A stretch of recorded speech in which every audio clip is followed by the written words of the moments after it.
when I got here, and I tell this story fondly, and I tell this story quite often.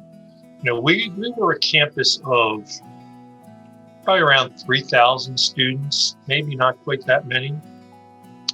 But we had Mag's Gym, which at that time was relatively new, 2 or 3 years old, and we had Taw's Gym. So we had a lot of recreational space for our students. And Taw's Gym was more the intramural gym at that time, and it was more the, let's say, the practice gym more than anything else. And that's where camp intramurals came out of there. So Taw's was one of those typical small gyms that you see in a lot of state college campuses, a couple of basketball courts. You go in there any night of the day during the week and they're playing pickup basketball.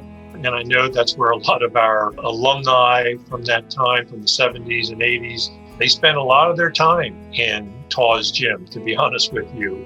And it was actually a very nice facility for recreational purposes. I was heartbroken when that gym had to be raised for us to put up Fulton Hall, which was obviously very important. But more importantly for me, we lost a parking lot. There used to be a parking lot behind Holloway, and that's where I would park all the time, was that little parking lot behind Holloway. And that parking lot went away also. So, but Taw's was a wonderful, wonderful gym. During my time there, we did relocate the tennis courts, all 12 of them that were behind Holloway Hall, which is now a parking lot, so it's convenient for those folks who work in Holloway. We moved those 12 courts, plus built that facility in a small parking lot on Bateman Street in South Division. That was part of the overall master plan, not only for the university, but the master plan that we developed during my time for all of these campus athletic facilities. I do think what is there now is outstanding. It rivals most tennis facilities at any college or university, but particularly within Division III. We had Chesapeake Hall on that side, and St. Martin's wasn't built yet. So we had a cinder track that was adjacent or right next to Route 13. Wasn't Business Route 13 back then, it was Route 13. And inside that cinder track was a field. It was used for field hockey in the fall and was used for women's lacrosse in the spring. We did have women's lacrosse when I came here, a very good women's lacrosse team. And then next to that was a second field, which was used for men's soccer in the fall and men's lacrosse in the spring. And right on the corner, outside of the fence, there was a 3-post billboard that had these 4x8 plywood, and that's where they would put up signs and change them every week about, if the game was going on, an event. And, that's how we would advertise things back then. It was really, really neat. I remember when they built St. Martin's, I went to the director of the physical plant, Richard Yopes at the time, and I said, because our soccer field was still there, said, we got a problem here. He said, what do you mean? I said, we're going to break some of these windows. Oh, you're never going to break a window over there. There's enough protection. Those windows are designed to withstand the soccer ball.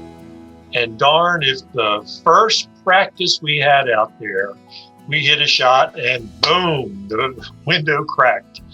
And we probably broke 3 or 4 of them throughout the course of that season. As we went through the additions and modifications to various facilities, and when you're in the midst of it and the weeks and the months and the years go by, it just doesn't seem like you're getting anything done.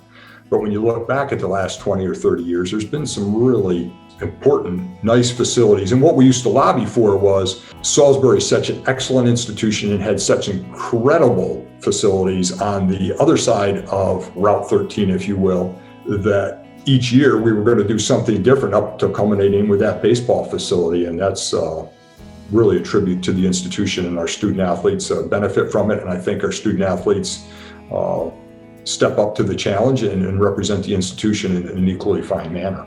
even though we played in some poor facilities, and I would say that our facilities were pretty poor for many of our facilities, our teams did very well. Mm-hmm. I mean, we won a lot of conference championships, went to NCAA tournaments, and won NCAA championships in fields that people would not consider to be great fields, because our coaches just worked hard, and they haven't stopped working hard. And now they have the benefit and luxury of playing in some very nice facilities. And I think that, that other institutions are very envious of us. Probably about the mid-90s that the pedestrian underpass was put in. And to me, with all of the student athletes that were going over to that side of campus every single day for practice, and sometimes 6 days a week, that from a safety standpoint was, in my view, huge. Here we have this facility that you can get from one side of the campus to the other. And I think there was the thought that the East Campus would be developed even beyond just athletic facilities, as we acquired more and more land across the street. But it was, clearly a tremendous asset to the whole campus. The teams would gather, and because we only had locker rooms in MAGs, so you still have to use the locker room in MAGs and the athletic training facility in MAGs Physical Activity Center and go across. The team and the camaraderie of, I could hear the teams, and I always thought it was kind of cool. They'd hoot and holler because it would reverberate and it made them sound louder than how many ever people were there.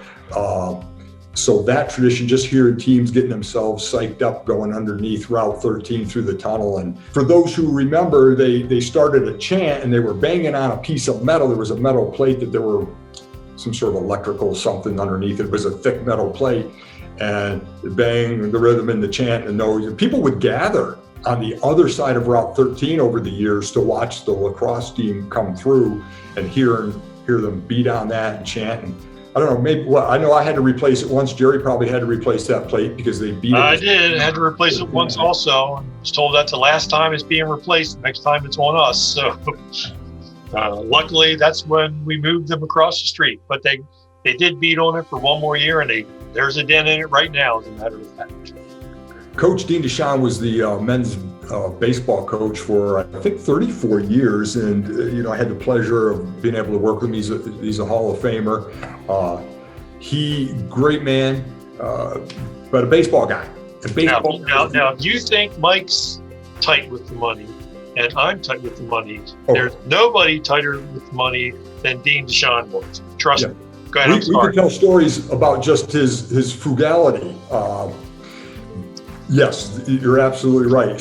But Dean, if you know any baseball guys love their field. I think personally they're either frustrated farmers or they watch the weather so much they really want to be weathermen. I don't know, a combination of both. Dean could tell you more about the dirt that he had to get for his field, etc. But we had that artificial turf field, as I referenced earlier, and we had birds coming out and pooping on the turf, and it infuriated him. And I remember he came up with a couple different angles on how to scare it away, but he bought this big owl that you can buy, and he put it on the backstop on a pole, and he was all proud of it. And I said, Coach, somebody's going to steal that. And he's like, no, they won't do that.